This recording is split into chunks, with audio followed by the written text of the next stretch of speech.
Bonjour à tous, on se retrouve pour une nouvelle vidéo. Comment entretenir un cuir? Allez, c'est parti.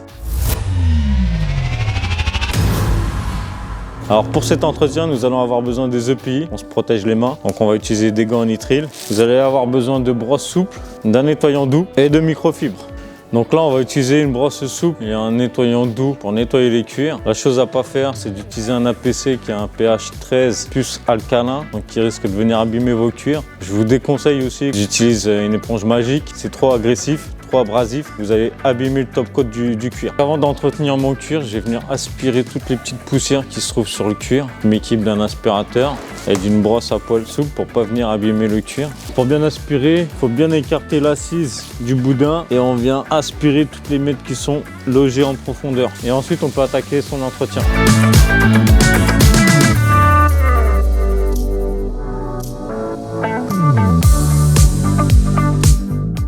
Pour les besoins de la vidéo, je vais découper l'assise en deux à l'aide d'un tiro, bien sûr. C'est une chose à pas reproduire. Là, je le fais parce que je sais que le siège, il va aller en restauration derrière. Parce que le souci, c'est que si on utilise un tiro pour faire un 50-50, on va se retrouver avec une délimitation qui va être très dure à enlever par la suite. Donc, je vous le déconseille.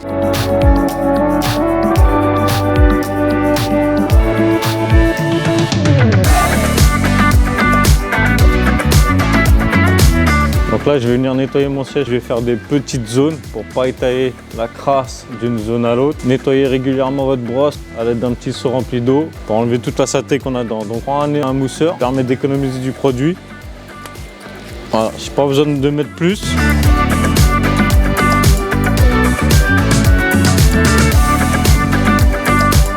Je prends ma première microfibre pour enlever le surplus. Donc là, on peut bien voir que le siège est sale. Et la deuxième pour essuyer ma première passe. Je vais refaire un deuxième passage parce qu'on voit bien que le siège, il en a besoin.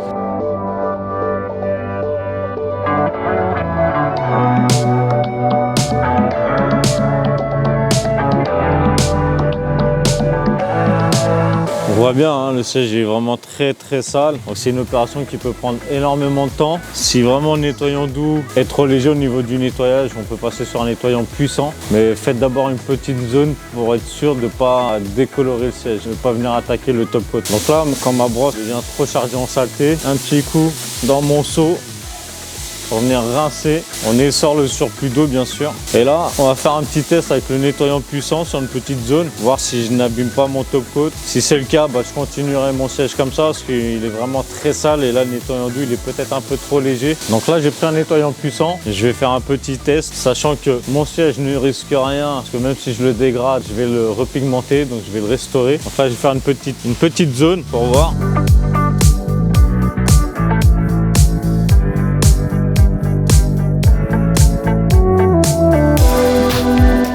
Donc là on voit bien, j'ai pas attaqué le top coat, j'ai pas de transfert de couleur sur ma microfibre, donc ça reste safe, mais au moins je viens bien enlever la crasse.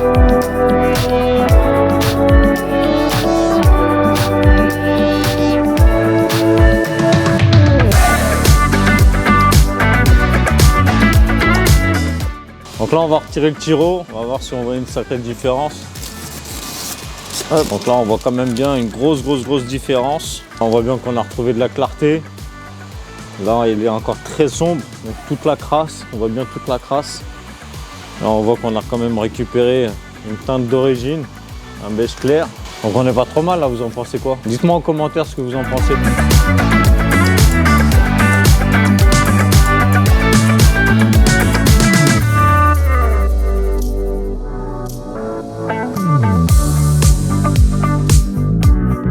Notre petit 50-50, donc on voit bien le côté propre et le côté sale. Donc bien sûr c'est une chose à ne pas reproduire sur vos sièges, car vous allez avoir une démarcation qui va être compliquée à retirer. Là c'est pas dérangeant puisque c'est un siège qui part en restauration, donc on va le repigmenter, on va enlever tout le top coat et le recommencer. Cet entretien là vous pouvez le faire très bien à la maison avec des produits naturels. Je vous déconseille tout ce qui est produit trop agressif, l'éponge magique, l'APC trop alcalin. Privilégiez les produits spécifiques pour l'entretien du cuir. Une fois que vous avez terminé de nettoyer votre siège, je vous conseille de mettre une lotion de protection qui va venir protéger votre cuir des UV et des frottements. Si cette vidéo vous a plu, je vous invite à mettre un petit commentaire en bas, un petit pouce bleu. Vous avez tous les liens sous la description. Si vous souhaitez vous former à la restauration du cuir, ou faire les bases du detailing, vous êtes les bienvenus chez nous. Et je vous dis à bientôt sur notre chaîne.